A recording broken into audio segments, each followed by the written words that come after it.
अस्सलामुअलैकुम, आप देख रहे हैं कैपिटल टॉक। मैं हूं अब्दुल्ला सुल्तान। वजीर आजम, हुकूमती मुअव्विनीन खुसूसी, वज़रा, मुशीरान आजकल मईशत में बेहतरी के हर जगह दावे करते नजर आ रहे हैं।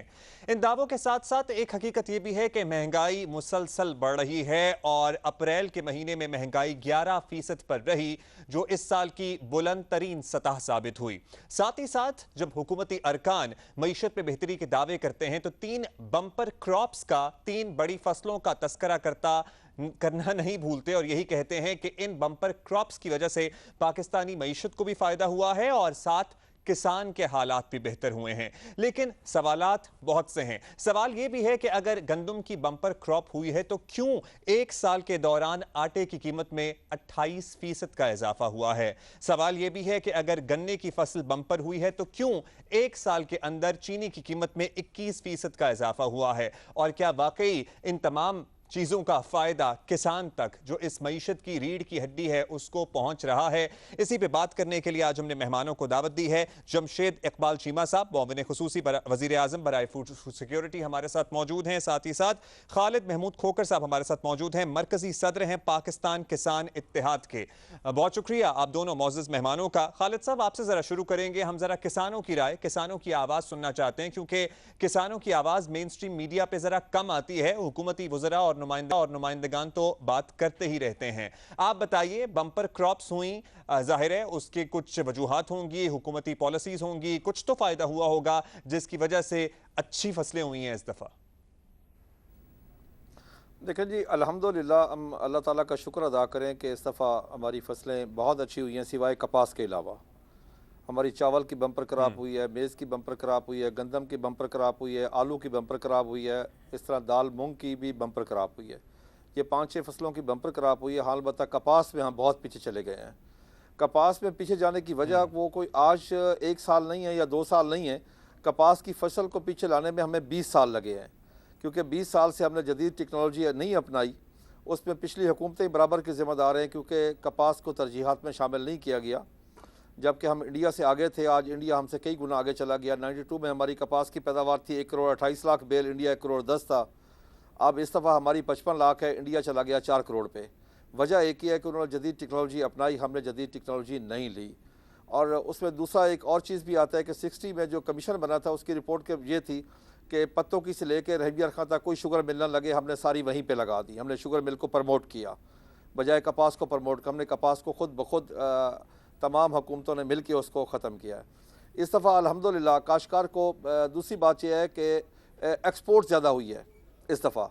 आप 73 साल में किन्नू की एक्सपोर्ट सबसे ज़्यादा है, आलू की एक्सपोर्ट ज़्यादा है और चावल की एक्सपोर्ट ज़्यादा है पिछले 73 सालों में से ज़्यादा, जिसकी वजह से काश्तकार को बेहतर रेट मिला। तो फिर खालिद साहब, जब ये कहते हैं हुकूमती वज़रा के अगर महंगाई बढ़ी है तो कुव्वत खरीद में भी इजाफा हुआ है आवाम की, तो क्या किसान की भी कुव्वत खरीद, काश्तकार की भी कुव्वत खरीद में इजाफा हुआ है? उसके हालात पहले से बेहतर हैं?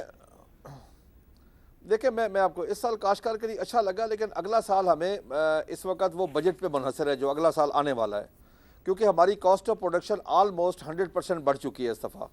फ़र्ज़ किया जो हमने जब गंदम काश्त की, जो DAP हमें मिल रही थी 3200 रुपये की, आज वो 5600 रुपये की है। जो बिजली का यूनिट 5 रुपये 35 पैसे था वो 13-14 रुपये का हो चुका है। इस तरह यूरिया का रेट बढ़ गया है।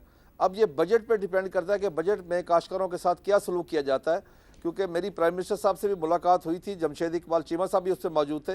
मैंने जो उनसे रिक्वेस्ट की थी कि ये बजट जो है ना, क्योंकि पाकिस्तान को सबसे ज़्यादा जो सपोर्ट किया है वो हमेशा एग्रीकल्चर ने किया है। आप पिछले कई दहाइयों से देख लें कि जब एटमी धमाका किया पाकिस्तान में, पाकिस्तान पर रिस्ट्रिक्शन लगी तो इसी ज़राअत ने पाकिस्तान को सारा, जब 9/11 हुआ पाबंदियाँ लगी तो इसी ज़राअत ने सारा दिया। आपने 17 साल मुतवातिर दहशतगर्दी खिलाफ जंग लड़ी तो इसी ज़राअत ने सारा दिया आपको। जब आपने कोरोना आया, आपने बहुत से मामलात का तस्करा किया, अच्छा, जिसमें ट्यूबवेल की फी यूनिट, बिजली और फर्टिलाइजर के रेट, ये सारी चीजों पर आज मुस्लिम लीग नून के मिफ्ता इस्माइल साहब ने भी गुफ्तगू की है। वो गुफ्तगू सुन लेते हैं और उसके बाद हम बात करेंगे वजीर आजम के मुअव्विन खुसूसी बराए फूड सिक्योरिटी जमशेद साहब से भी। हिंदुस्तान में जितने की फर्टिलाइजर की बोरी है उससे डबल बोरी की कीमत पे आपको पाकिस्तान में मिल रही है, तो हमारा किसान कैसे कम्पीट कर सकता है उनसे? जब हमारी हुकूमत थी तो हम जिप्सम पे सब्सिडी देते थे, हम फर्टिलाइजर पे सब्सिडी देते थे और हम 5 रुपए 35 पैसे पर यूनिट ट्यूबवेल की बिजली देते थे। आज 13 रुपए 14 रुपए बिजली का यूनिट कर दिया एक किसान का, 5 रुपए 35 पैसे से बढ़ाकर। कहां से किसान पैसे देगा? मुझे बताइए कि कहां से किसान पैसे देगा? बीज उसके महंगे हो गए, उसकी खाद महंगी हो गई, आपने पानी का मसला कर दिया, लोड शेडिंग का मसला कर दिया। किसान को इमरान खान ने मार दिया है, मजदूर को इमरान खान ने मार दिया है। मेरे ख्याल से इमरान खान के एमएनएस भी इमरान खान का बजट नहीं पास होने देंगे। बहुत लंबी तवील फहरिस्त है इल्ज़ामात की। जमशेद साहब फरमाइएगा। वो कह रहे हैं कि जी बिजली के यूनिट का तस्करा तो इन्होंने भी किया, खोकर साहब ने। बिजली ज़ाहिर है महंगी हो गई है, कॉस्ट ऑफ प्रोडक्शन महंगी हो गई है, तो जितने दावे किए जा रहे हैं कि इस बम्पर क्रॉप की वजह से किसान को फ़ायदा हुआ है, तो शायद किसान को इतना फ़ायदा नहीं हुआ, बड़े ज़मींदारों को फ़ायदा हुआ है, मिडल मैन को फ़ायदा हुआ है, और ज़ाहिर है फिर शुगर और आटा माफिया को तो फ़ायदा हुआ ही है। बिस्मिल्लाहिर्रहमानिर्रहीम। पहली बात तो ये है कि मैं समझता हूँ हमें सारे लोगों को अल्लाह का शुक्र अदा करना चाहिए और अप्रिशिएट करना चाहिए कि ये जो अगर 6 फसलों की 7 में से 6 फसलों की हाईएस्ट क्रॉप आई पैदावार आई है, तो ये कोई तुक्का नहीं लगता, ये कोई फ्लूक नहीं होता, कभी भी ये तुक्का नहीं होता। उसकी बड़ी बुनियादी वजह होती है।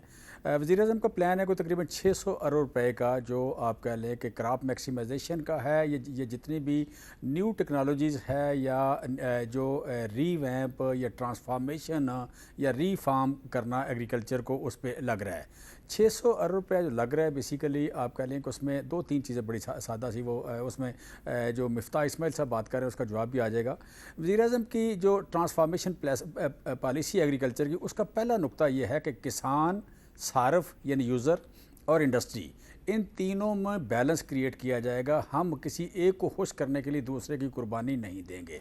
जिस तरह आप कह लें कि मिफ्ता इस्माइल साहब के लीडर जो माशाल्लाह ये जो शुगर वाले 120 रुपये 110 रुपये गन्ना लेते रहे किसान से, 180 रुपये रेट लिखा होता था, फिर 110 रुपये लेके उसमें से काट लगा लेते थे, फिर वो पैसे नहीं देते थे।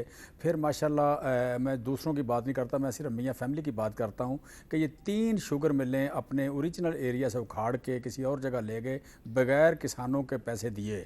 इस फैमिली की 3 शुगर मिलों ने आज भी लोगों के पैसे देने हैं। जमशेद साहब, शुगर मिलों वालों की इसमें थोड़ा सा बात के लिए भी बड़ी कुर्बानी, थोड़ा सा बात कर लेंगे प्लीज। वो सारा मैं कहता हूँ मुझे दरमियान में थोड़ी देर ना टोके, हर पार्टी में मौजूद है। अच्छा प्लीज थोड़ी देर मुझे ना टोके, मैं बाद में बात कर लेना इस पर जरूर। अच्छा, दूसरी जो बात है पिलर बेसिक जो है आप कह लें, पहली बात होगी बैलेंस क्रिएट करना।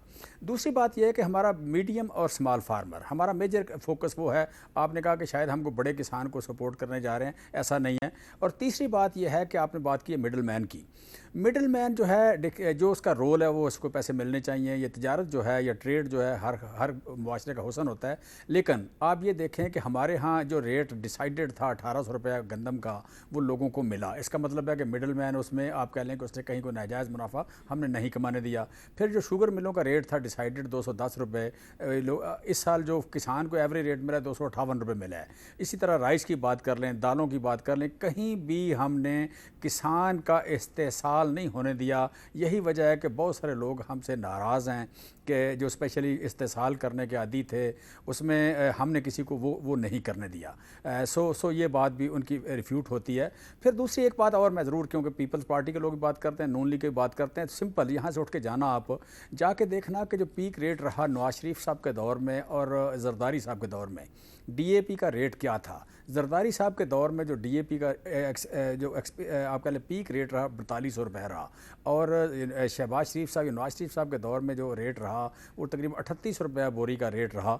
और फिर उस वक्त जो बाकी चीज़ों का रेट था वो देखें तो मैं समझता हूँ कि हमने तो उस पर सब्सिडी दी है। ये जो बात करते हैं कि लास्ट ईयर यानी 2018 में किसी चीज़ का को रेट के साथ प्ले करना, ये और बात है। लेकिन 4 साल जो 2013 से लेके 2017 तक जो रेट था खादों का 1600 रुपया, 1650 रुपये, 1700 रुपये यूरिया का रेट था। आज भी यूरिया का रेट 1800 रुपये है। ये ज़रूर यहाँ से उठ के जाते ही देखना। ये जो 5 से 13 पे पहुंच गया। सर सुन लेना, सर सुन लेना। ट्यूबवेल की अच्छा बिजली का सर सुन लेना, जस्ट मुझे बात तो सर मेरी सुनेंगे तो फिर मैं आपकी सर सुनूंगा। थोड़ी सी कंप्लीट साथ साथ चलेंगे फिर थोड़ी सी कंप्लीट कर लेना है। फिर ये कि उन्होंने बात की सीड का रेट बढ़ा है, सीड का रेट मुझे ज़रूर बताएं किस चीज़ का बढ़ा है। नहीं बढ़ा। पेस्टिसाइड का रेट नहीं बढ़ा। डीए आप कह लें खादों का रेट इंटरनेशनल जो इंपोर्ट होती है उनका बढ़ा है, यूरिया यहाँ होती है उसका रेट नहीं बढ़ा। लिहाजा आप कह लें कि मैं अगर बात करूँ तो मुफ्ता इस्माइल साहब की बात सच पर मबनी नहीं है। ये इस महज़ब तरीन लफ्ज़ है जो मैं कहूँगा।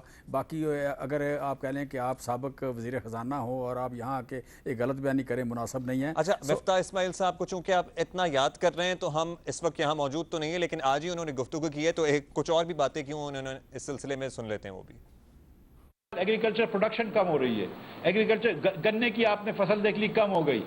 कॉटन की फसल पाकिस्तान की तारीख में 20 साल में सबसे कम, 30 नहीं बल्कि 30 साल में सबसे कम फसल इमरान खान के ज़माने में हुई है।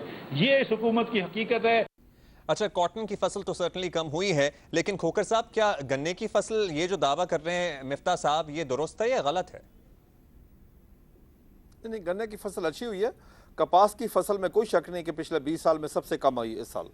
इसमें कोई दूसरी राय नहीं है। लेकिन अच्छा, साथ ही साथ आपने चीमा साहब की गुफ्तगू भी सुन ली। वो कहते हैं कि जनाब जो इंपोर्टेड खादें हैं उनकी प्राइस बढ़ी है, अदरवाइज पेस्टिसाइड की वही कीमत है, यूरिया की वही कीमत है, बीजों की वही कीमत है, तो फिर आप कैसे कहते हैं कि आपकी कॉस्ट ऑफ प्रोडक्शन 100% बढ़ गई है?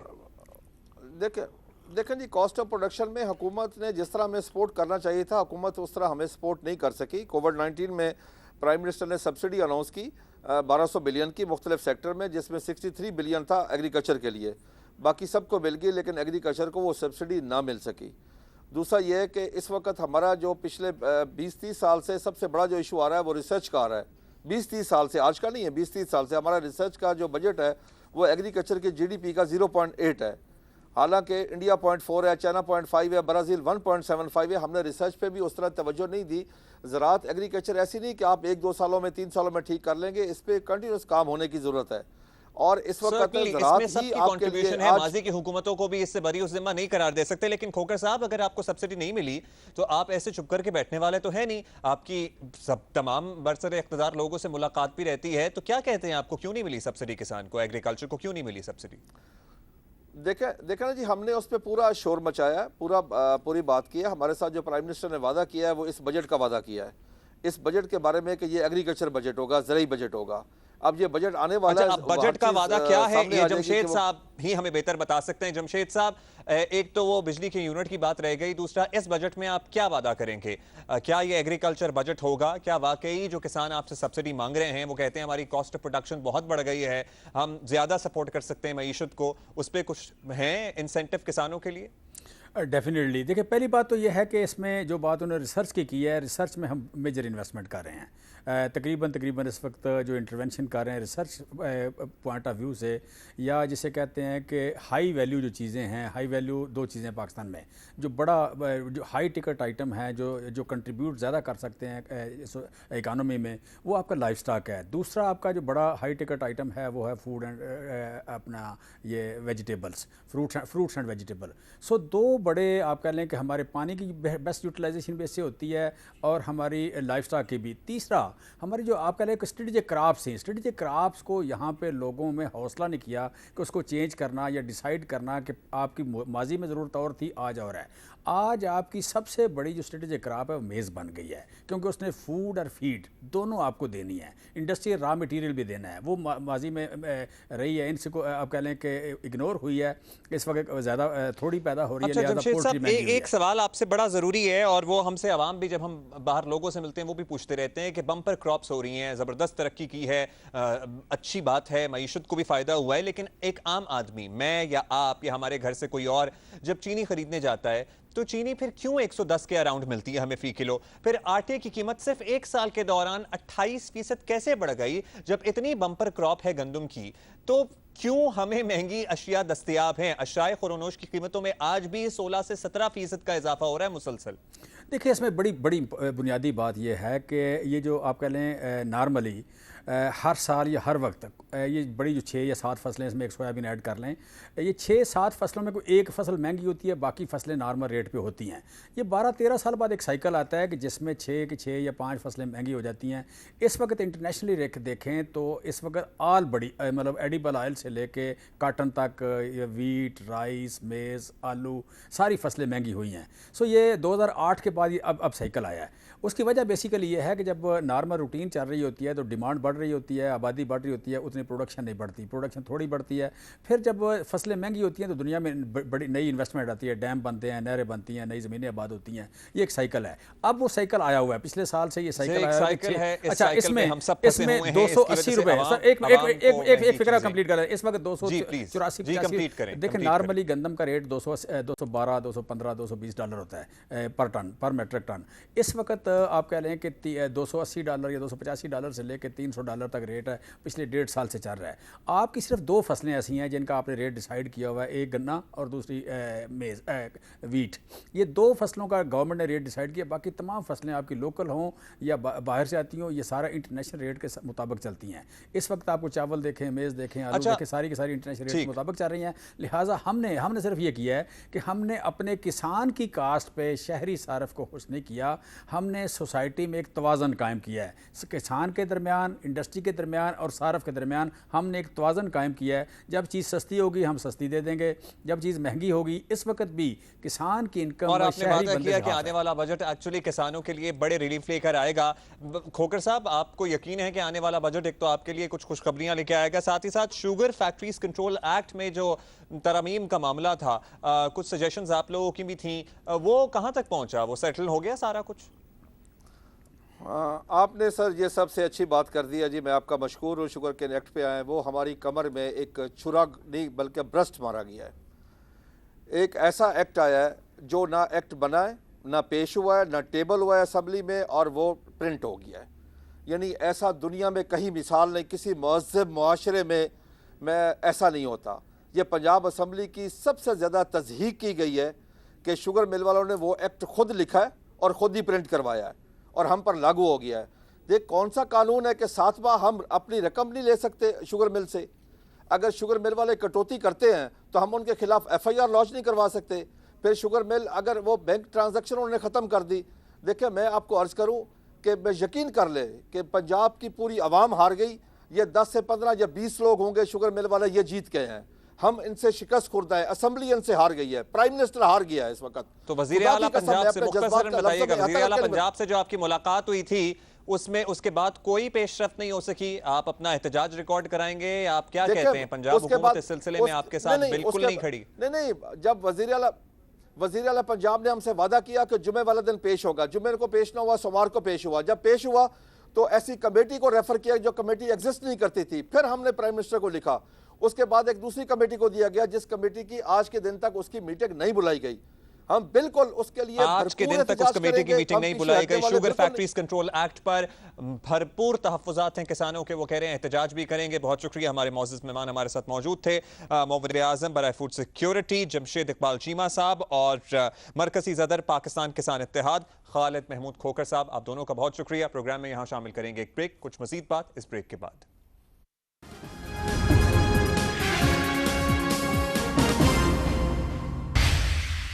Welcome back. मुल्क इस वक्त भी कोरोना वायरस की तीसरी लहर से नबर्द आजमा है। ऑल्दो केसेस में कमी आई है, पॉजिटिविटी रेशो में कमी आई है, लेकिन गुज़श्ता 24 घंटों के दौरान 80 अफराद इस मोहलिक मरज़ के हाथों जान से हाथ धो बैठे।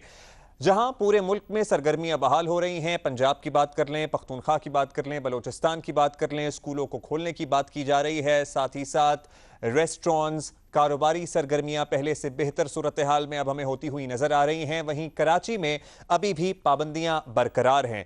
कराची के ताजरों का सब्र ऐसा लग रहा है अब खत्म होता जा रहा है। कराची के ताजिर बहुत बेचैन हैं, उन्होंने हुकूमत से नरमी लाने का मुतालबा किया है। साथ ही साथ कुछ गिले शिकवे भी हैं कि पुलिस जो है वो पैसे लेकर दुकानें खोल रही है। साथ ही साथ ये भी बताया जा रहा है ताजरों की तरफ से कि मजिस्ट्रेट्स के मार्केट सील और जुर्माने आयद करने करने के इख्तियारात होने पर भी उनको तहफ़्फ़ुज़ात हैं।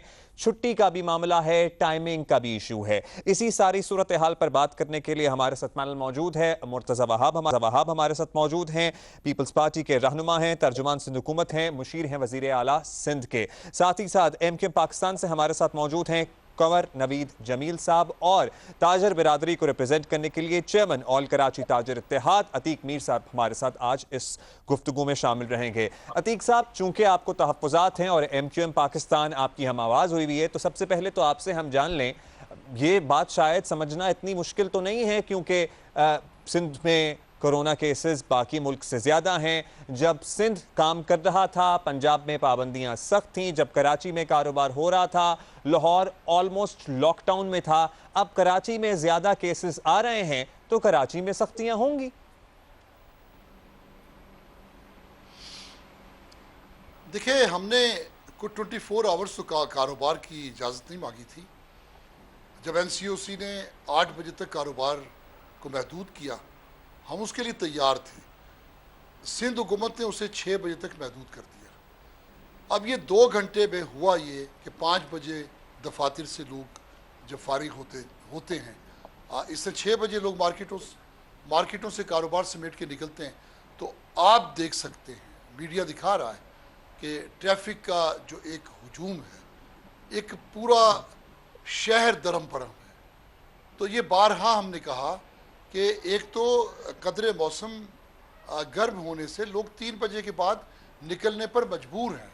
वो चाहें भी तो सुबह जल्दी नहीं आ सकते। जब 3 बजे वो घर से निकलते हैं, शदीद ट्रैफिक में मार्केट तक पहुंचते पहुंचते उन्हें 5 बज जाते हैं। अब 6 बजे तक कोई क्या ख़रीदारी करेगा? यकीन जानिए, इस वक्त कारोबार 20% से भी नीचे आ गया, और ये इस 2 से 3 घंटे की एक तोसी कर देने से ये जो गला घोंट दिया, ये इसमें बेहतरी लाई जा सकती थी जो नहीं लाई गई। यही बात हमने हुकूमत सिंध को बावर करवाने की कोशिश की। कोरोना के केसेस अगर सिंध में कदरे ज़्यादा भी हैं तो इतने भी ज़्यादा नहीं हैं कि इतनी कारोबार को आप तबाह बर्बाद करके रख दें, ज़िंदगी को तहस नहस कर दें, अब पूरा निज़ाम दरम परम कर दें। ये मेरी तो समझ से अच्छा, बात है। मुर्तज़ा साहब से जरा इसका रिस्पॉन्स लेते हैं। मुर्तज़ा साहब, NCOC ने वो कह रहे हैं जब 8 बजे तक कारोबार की इजाजत दी है तो आप लोग क्यों बज़िद हैं 6 बजे पर? और एक तासुर ये भी आता है, बहुत से ताजर ये कहते हुए नजर आते हैं कि NCOC और सिंध हुकूमत की तो कभी बनी नहीं, इसलिए जो NCOC कहता है सिंध हुकूमत उसके उल्टा ही फैसला करती है। अब्दुल्ला, थोड़ा सा मैं समझता हूँ कॉन्टेक्स्ट को समझने की जरूरत है। NCOC ने पंजाब हुकूमत को पाबंदी लगाने के लिए नहीं कहा था। उन्होंने तो बाजार वगैरह खुले रखे थे रमज़ान में, और आपने खुद अपने इंट्रो में बताया जब आप अतीक साहब से सवाल पूछ रहे थे कि जब कराची खुला हुआ था तो पंजाब बंद था। वो पंजाब हुकूमत ने खुद फैसला किया, और फैसला क्यों किया कि पंजाब के जो मारूजी हालात थे कोरोना वायरस के हवाले से, वो ख़तरनाक हद तक पहुँच गए थे। सख्त फैसले हुए, नतीजा ये हुआ कि आज लाहौर में 2 या 2.5% पॉजिटिविटी रेशो है। तो उस ज़माने में कराची बंद नहीं किया। क्यों? क्योंकि उस ज़माने में हमारे यहाँ पॉजिटिविटी रेशो 5% से कम था, हमारे यहाँ कारोबार चलता रहा। हमने बारहा शहरियों से भी गुजारिश की कि रमज़ान मुबारक के आखिरी अशरे में और ईद उल फितर के ज़माने में एहतियात करें, SOPs को फॉलो करें, ताकि इसके पॉजिटिविटी रेशो को बढ़ने से रोका जा सके। अनफॉर्चुनेटली लोगों ने उस तरीके से ताउन नहीं किया, और नतीजा ये हुआ कि आपका पॉजिटिविटी रेशो जो कि 2.5-3% पर था, वो बढ़कर 16-17% तक पहुंचा। और आज पिछले 24 घंटों में अब्दुल्ला, वो जो पॉजिटिविटी रेशो है तकरीबन 12% है पिछले 24 घंटे का, और अगर आप एक हफ्ते की एवरेज निकालते हैं तकरीबन कोई 12.5-13% है। पिछले 24 घंटों में 22 लोगों की अमवात हुई हैं कोरोना वायरस की वजह से। जिन लोगों के प्यारे बिछड़े हैं वो नहीं पूछते कि कारोबार क्यों खुला क्यों नहीं खुला, वो इस बात को सोचते हैं कि इस बात पे पूछते हैं कि काश हमने एहतियात की होती तो शायद ये तकालीफ हमको देखने में ना। अच्छा, एक काउंटर काउंटर आर्गुमेंट ये भी आता है कि जनाब लोग बीमारी से तो मर रहे हैं लेकिन भूखे भी मर रहे हैं। अगर 2 घंटे का रिलीफ देने से, 8 बजे तक का रिलीफ देने से ताजिर मुतमईन होते हैं, तो आपको लगता है this is a big deal? Abdullah, आप यकीन जाने हम 8 बजे कर देंगे ना, फिर ये बहस करेंगे 10 बजे के लिए। मैं समझता हूँ ये बहस का सिलसिला खत्म होना चाहिए।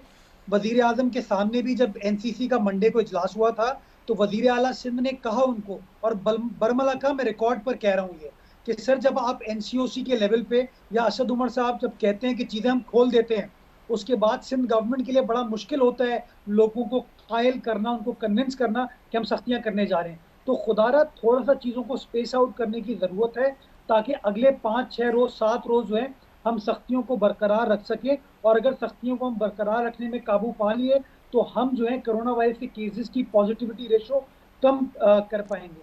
तो मैं समझता हूँ बजाय इसके हम इस बहस में कुंवर साहब पड़ेंगे। मेरी आपकी तरफ गुजारिश आते है, हैं, कुंवर साहब आपकी तरफ आते हैं, मुझसे ज़रा कुंवर साहब को भी शामिल गुफ्तगू करने दें। अब ये समझने वाली बात है, अगर 5-6-8 रोज़ अगर हम सख्ती बर्दाश्त कर लेंगे सभी लोग मिलके तो पॉजिटिविटी रेशो कम हो जाएगी और सब कुछ नॉर्मलाइज हो जाएगा। लेकिन ऐसा लग रहा है कि इसको सियासी इशू बना रही है एमक्यूएम पाकिस्तान, और खालिद साहब ने तो अब गवर्नर राज तक की बात कर दी कि वज़ीर आज़म से पूछता हूँ कि कब कराची में गवर्नर राज लगाएंगे। तो आपको नहीं लगता कि कम से कम कोरोना को सियासी इशू नहीं बनाना चाहिए? देखिए, ये कराची शहर है जो पूरे पाकिस्तान की मईशत को चला रहा है। जो वफाक जो पैसे कलेक्ट करता है उसका 70% कराची से आता है, और जो सूबा कलेक्ट कर रहा है उसका 95% तक कराची से आ रहा है।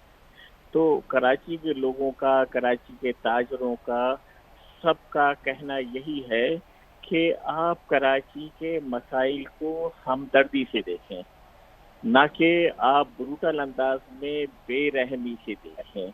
अब आपने एक तो उसका अगर ये करते सुबह को 2 घंटा ये कम कर देते और शाम को 2 घंटा बढ़ा देते तो उसमें कोई एतराज़ वाली बात नहीं थी। और दूसरा उसूल ये है कि जो अतीक मीर साहब कह रहे थे कि अगर आप बाजार को खुला रखेंगे तो इसका मतलब है कि लोगों के पास ज़्यादा टाइम होगा तो ज़्यादा रश नहीं लगेगा, और अगर आप उसको सुकेड़ेंगे तो कम वक्त में ज़्यादा लोग बाजार में जाएंगे।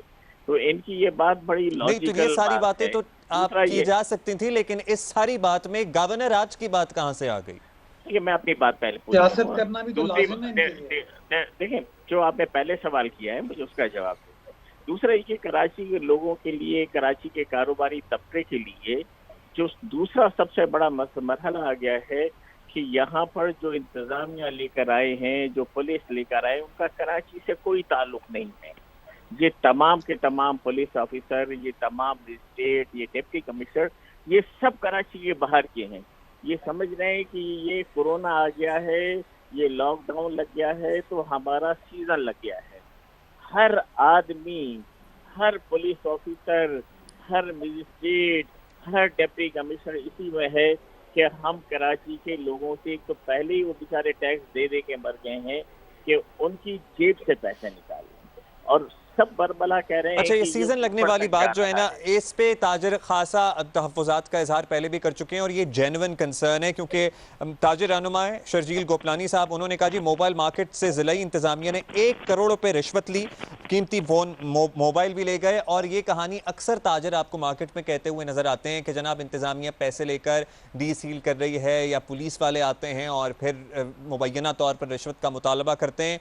तो अतीक मीर साहब, आपका ये जो कंसर्न है इसके बारे में ज़रा आप और एलैबोरेट कर सकें कि टाइमिंग का मसला तो है, लेकिन ये जो मुबैना तौर पर पैसे लेकर जा रहे हैं। देखें, आपने सवाल मुझसे किया था, मुझे बात तो कंप्लीट करने दें आप। चलें, कमर साहब जरा टाइम कम है, मीर साहब का भी मौक़िफ़ लेना चाह रहा था, इसलिए आप कंप्लीट कर लें, फिर मीर साहब की तरफ आ जाते हैं। ये कराची के लोगों पर दोहरा अज़ाब है। कल तमाम ताजिर रहनुमा हैदराबाद में मौजूद थे। ताजिरों की तरफ से ये बात आई कि भाई ये जो इंतजामिया कराची के बिजनेसमैन के साथ, कराची के रोज रहने वालों के साथ इतना बेरहमाना बर्ताव कर रही है कि उनसे टैक्स अलहदा ले रही है, रिश्वत अलहदा ले रही है, अब्दुल्ला गवर्नर राज लगा रही है, ये बात आई उनकी तरफ से। परेशान आदमी ये बात करेगा ना, आप उनको अच्छा, इतना आप तो ये बात कर रहे हैं, लेकिन ताजिरों की जुबानी में ये बात सुनना चाहता हूं। तो अतीक मीर साहब, आप जरा प्लीज बताइए हमें कि ये जो कंसर्न है रिश्वत सतानी का, मुबैना तौर पर पैसे लेकर मार्केटें खोलने का, ये क्या सब कुछ हो रहा है कराची में? अतीक मीर साहब से गालिबन हमारा राब्ता मुनक़ता हुआ है।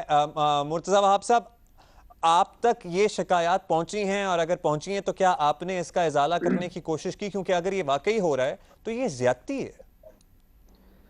अब्दुल्ला, सबसे पहले तो मैं ऑब्जेक्ट करना चाहूंगा गवर्नर नवीद साहब की बात पे कि ये जो एक बार फिर इसको लसानी बुनियादों पर और तफरीक की सियासत कर रहे हैं, मैं समझता हूँ ये ऑब्जेक्शनेबल है, ये गलत है और मैं इसकी मजम्मत करूंगा। This is unfortunate.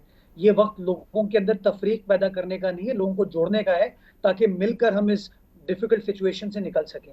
जहाँ तक ये रिश्वत सतानी की बात है, एक स्पेसिफिक इंस्टेंस जो कि मुत्तहिदा कौमी मूवमेंट की लीडरशिप ने डिस्ट्रिक्ट सेंट्रल के अंदर सरीना मोबाइल मार्केट के हवाले से रेस किया था कि शायद 1 करोड़ रुपए किसी ने तलब किए, उसकी एसोसिएशन की कल तरदीद आ चुकी है इस हवाले से। और अब्दुल्ला, मैं during the course of the programme आपको व्हाट्सएप कर दूंगा, वो प्लीज़ चलाइएगा अपने टेलीविजन चैनल पे कि जिस मार्केट के बारे में ये इल्ज़ाम लगा रहे हैं ये लोग कि उनसे पैसे तलब किए गए, वो खुद उस बयान की तरदीद कर चुके हैं, उस स्टेटमेंट की तरदीद कर चुके हैं।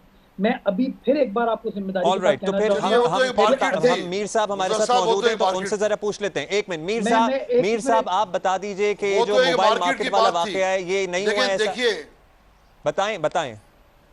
चलिए, चूंकि मेरे पास उसकी स्टेटिस्टिक्स नहीं है, मैं उसकी तरदीद या तायद करने की पोजीशन में नहीं हूँ, लेकिन मैं एक बात जरूर कहूँगा कि ये एक पैरेलल कारोबार, हमारा कारोबार सुकड़ रहा है, अब पुलिस और असिस्टेंट कमिश्नर्स का कारोबार बढ़ रहा है, उनके कारोबार के पीछे कौन है, जरा मुर्तज़ा साहब भी बता दें।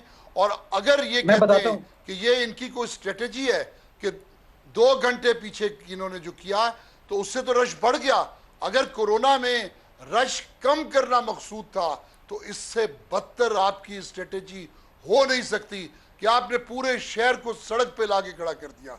तो इसका मतलब है आप तो कोरोना बढ़ाना चाहते हैं। मुबैना तौर पर पुलिस और असिस्टेंट कमिश्नर इंतजामिया का कारोबार बढ़ रहा है। मीर साहब इशारा कर रहे हैं कि वो पैसे लेते हैं और रिश्वत सतानी का बाजार मुबैना तौर पर गर्म है। मुर्तज़ा साहब आपका रिस्पांस लेंगे? सर एक ब्रेक लेनी है, ब्रेक के बाद आते हैं तो आप ही के रिस्पांस से फिर इस पे शुरू करेंगे गुफ्तगू।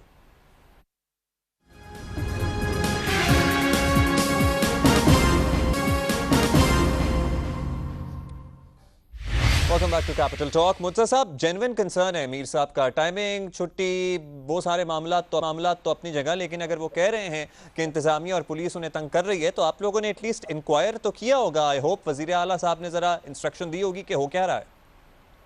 अब्दुल्ला, इसको कॉन्स्टेंटली मॉनिटर भी किया जाता है, इसको रेगुलेट किया जाता है। मैं गुजारिश ये करना चाह रहा हूँ कि हम किसी आइडियल मुआशरे में नहीं रहते और मैं कभी भी नेशनल टीवी पे आके गलत बयानी नहीं करूंगा कि कोई रिश्वत नहीं ले रहा। इनकी बात वजह हो सकती है, कहीं ना कहीं इसके साथ ज्यादती हो रही होगी, लेकिन मैं गुजारिश ये करना चाहूंगा कि वो जिस पुलिस वाले को ये शिकायत कर रहे हैं कि वो पुलिस वाला रिश्वत लेता है, वो रिश्वत आपसे तब लेने आता है जब रात को 12 बजे के बाद अपने रेस्टोरेंट को आपने खोला हुआ होता है, जब आपने 6 बजे के बाद अपनी मार्केट को खोला हुआ होता है। तो हुकूमत तो आपसे गुजारिश कर रही है कि आप हमारी तो बात बंद करवाए ना, बंद करवाए। रिश्वत क्यों लेता है? अतीक साहब एक मिनट, अतीक साहब, अगर वो रिश्वत लेता है वो गलत करता है, लेकिन आपके लोग अगर रिश्वत देते हैं वो गलत देते हैं। रिश्वत लेना उसका काम नहीं है, कानून पर अमल दरामद कराना उसका काम है। जाहिर एब्सोल्युटली बात सही है आपकी अब्दुल्ला, लेकिन मैं कह रहा हूँ कि ताली दोनों हाथों से बचती है। मैं बिल्कुल ये नहीं कहूंगा कि कोई रिश्वत नहीं ले रहा होगा, बिल्कुल कहीं ना कहीं ज्यादती हो रही होगी और जहां जहां ज्यादती के ऊपर निशानदेही की जाती है हम एक्शन लेते हैं। लेकिन मैं गुजारिश ये कर रहा हूँ कि अगर आप लोग उसको रिश्वत ना दें तो बात खत्म हो सकती है। अगर आप 6 बजे के बाद अपनी मार्केट ना खोलें तो वो ज्यादती नहीं करेगा, अगर 12 बजे के बाद आप रेस्टोरेंट ना खोलें तो वो ज्यादती नहीं करेगा, अगर आप इस दौरान ब्यूटी पार्लर सैलून ना खोलें तो वो ज्यादती नहीं कर पाएगा। आपने सोशल मीडिया पे वीडियोस नहीं देखी कि जब पुलिस की मोबाइल आती है आप लोग कैसे दुकान उस जमाने में बंद कर लेते हैं। तो मैं गुजारिश आपसे ये कर रहा हूँ कि बजाय इसके कि हम लोग झगड़े, इस वक्त हमको मिलकर काम करने की जरूरत है। अगले 5-6 रोज क्रूशल हैं, बजाय इसके एहतजाज करें, आप हुकूमत का साथ दें, वैक्सीनेट कराएं। अगले 6-7 रोज में आप लोग ताजरों के साथ तो इजहार हमदर्दी कर रहे हैं, लेकिन क्या हुकूमत का भी साथ देंगे, मिलकर काम करेंगे? देखें, ये हुकूमत जी, हमने मुसलसल, मैं एक सिर्फ बात कंप्लीट करना चाहता हूं, पार्लिमानी लीडर हूँ सूबाई असेंबली में, हम मुसलसल वहाँ पर करारदादे जमा करा रहे हैं कि आप इस पर बात करें। इस वक्त इससे ज्यादा अहम तो नहीं है, लेकिन इनके स्पीकर, हुकूमत के स्पीकर, हुकूमत के लोग बात करना नहीं चाहते हैं। वो चाहते हैं कि चोरी छुपे अपने सारे मामलात को चलाते रहें। ये मुर्तज़ा वाहब साहब कह रहे हैं, मुर्तज़ा वाहब साहब को इसका अंदाजा नहीं है कि कराची के लोगों को आप बाहर के लोगों से चला के कराची को एक मकबूजा और आपने एक मफतूहा इलाका बना रखा है।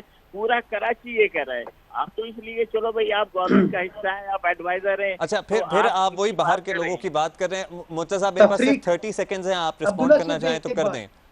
अब्दुल्ला, आपका चैनल लोग दुनिया देखती है, मैं तमाम लोगों से गुजारिश करूंगा अगले 5-6 रोज क्रूशल हैं, वैक्सीनेट मैक्सिमम बुनियादों पे कराएं। अगर ये ताजिर तमाम के तमाम अपने आप को वैक्सीनेट करा लें, अपने स्टाफ को वैक्सीनेट करा लें, तो हम ज्यादा बेहतर पोजीशन में होंगे कि मामलात को कंट्रोल कर सके। वैक्सीनेशन पे भी आप ये मुतालबात तो हैं आपका, क्या आप लोग वैक्सीनेशन पे भी जोर दे रहे हैं? आप अपनी ताजिर बिरादरी से कह रहे हैं कि वैक्सीनेट करें, और अल्टीमेटम जो दिया है आपने उसके बाद क्या करेंगे? एहतजाज करेंगे? वैक्सीनेट कराएं, देखिए आप वैक्सीनेशन का अमल तेज करें, कौन रोकता है? देखिए किसको इनकार है वैक्सीनेशन से? किसको इनकार है? किसने इनकार किया? इनकार है आप लोगों ज्यादा को। से ज्यादा पॉइंट्स बनाएं, लोगों को फैसिलिटेट करें। लेकिन एक बात मैं आपको फिर बता दूं, ये आपकी नाकाम तरीन स्ट्रेटेजी कोरोना की रोकथाम की जो आपने वक्त को घटा दिया, और फिर आप ऊपर से इतने मासूम बन रहे हैं कि आप कहते हैं कि हम पुलिस तो बेकसूर है, हम रिश्वत देते हैं वो ले लेती है। मैंने कतई नहीं कहा, भोले भाले पुलिस वाले, मैं तो आपकी भी इस मासूमियत में कुर्बान जाऊं। दूसरी बात ये आपकी जो स्ट्रेटेजी है वो तो रश बढ़ा रही है, उससे तो मजमे लग रहे हैं, उससे तो भीड़ बढ़ रही है। आप एक मर्तबा वक्त बढ़ा के तो देखें, ये तकसीम हो जाएगा ये रश। आप हमारी बात समझे तो सही, आप अकले कुल नहीं है, मुशावरत में फजलियत है। आप हमसे पूछें, एक चीज हम आपको बताएंगे कि एक बेहतर जी मुर्तजा साहब, सिर्फ 10 सेकंड है मेरे पास, अगर आप क्विकली वाइंड अप करना चाहें तो। अब्दुल्ला, मेरे स्टेटमेंट को प्लीज रिकॉर्ड कर लें, अतीक साहब की भी स्टेटमेंट को रिकॉर्ड करें। जब हम 8 बजे तक टाइम कर देंगे ना, तो फिर प्रोटेस्ट करेंगे लोग 10 बजे तक। मैं गुजारिश ये कर रहा हूं, वैक्सीनेट कराएं, वैक्सीनेशन का नंबर बढ़ जाएगा। Everybody needs to sit together and talk about it। मेरा ख्याल है मुशावरत करेंगे तभी इस बात का हल निकलेगा। बहुत शुक्रिया आपका अतीक मीर साहब, कुंवर साहब आपका भी बहुत शुक्रिया, मुर्तजा साहब आपका भी बहुत शुक्रिया। That is it. We'll talk today.